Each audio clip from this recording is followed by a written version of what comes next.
नमस्कार, मी Surendra Mishra. Digras digital live मध्ये आपण सर्वांचं हार्दिक स्वागत करतो. दिग्रसच्या भूमीमध्ये देशी गाईच्या संदर्भामध्ये आगळं-वेगळं काम करणाऱ्या कपिला गोरक्षण संस्थेला सन्मानित करण्यात आलेलं आहे.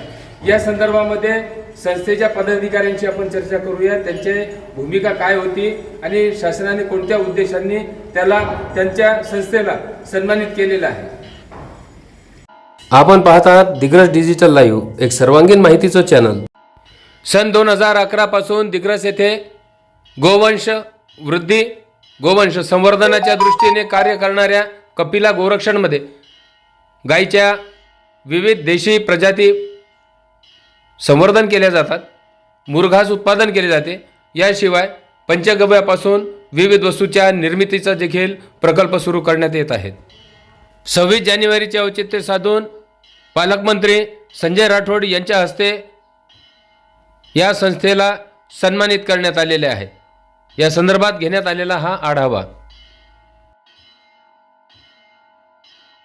कपिला गोरक्षण संस्था दिग्रस यांना महाराष्ट्र शासनाचा व गोसेवा आयोग महाराष्ट्र यांच्या वतीने 77व्या प्रजासत्ताक दिनानिमित्त यवतमाळ येथे जिल्हाधिकारी व सर्व जिल्ह्याचे प्रशासकीय अधिकारी तथा पालकमंत्री यांच्या उपस्थितीत सन्मानपत्र देऊन कपिला गोरक्षण संस्थेचा व पदाधिकाऱ्यांचा सत्कार करण्यात आलेला आहे.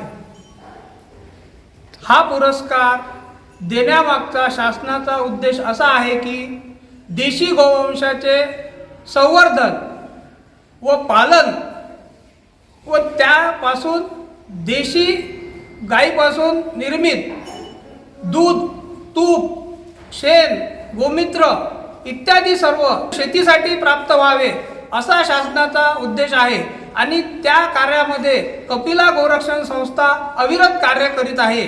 शासनाने याचा अभ्यास करून हा पुरस्कार या संस्थेला दिलेला आहे.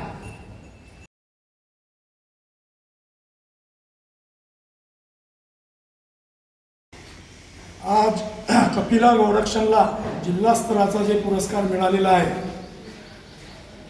ते शासनाच्या अधिकाऱ्यांनी गोशाळेची पाहणी करून आमची गोशाळा खर्चाच्या बाबतीतनी कशी स्वतःच्या पायावर उभी आहे हे पाहून दिलेलं आहे. गोशाळेला स्वावलंबी बनविण्यासाठी आम्ही पर्यावरणपूरक अंत्यविधीकरिता गवऱ्यांची गोकाशची निर्मिती करीत असतो. स्वस्तामध्ये दर्जेदार चारा मिळविण्याकरिता स्वतः आम्ही मुरघासची निर्मिती करीत असतो. तसेच जास्तीत जास्त लोकांपर्यंत शुद्ध देशी गाईचं दूध घरपोच नेऊन देतो. तसेच शेतकऱ्यांना दर्जेदार घनजीवामृत, जीवामृत, दशपर्णी अर्क मिळावा म्हणून त्याची निर्मिती करीत असतो. आगामी काळात गोशाळा ही शेतकऱ्यांना मार्गदर्शन केंद्र म्हणून आपले कार्य सुरू करणार आहे. जय गोमाता, जय गोपाल. संस्थेसहज दिग्रससाठी देखील हा एक मानाचा तुराच म्हणावा लागेल. आमच्या अशाच विविध घडामोडीसाठी चॅनल पाहत राहा. चॅनल लाईक करा, शेअर करा, सबस्क्राईब करा. बेल आयकॉनचे बटन दाबायला विसरू नका.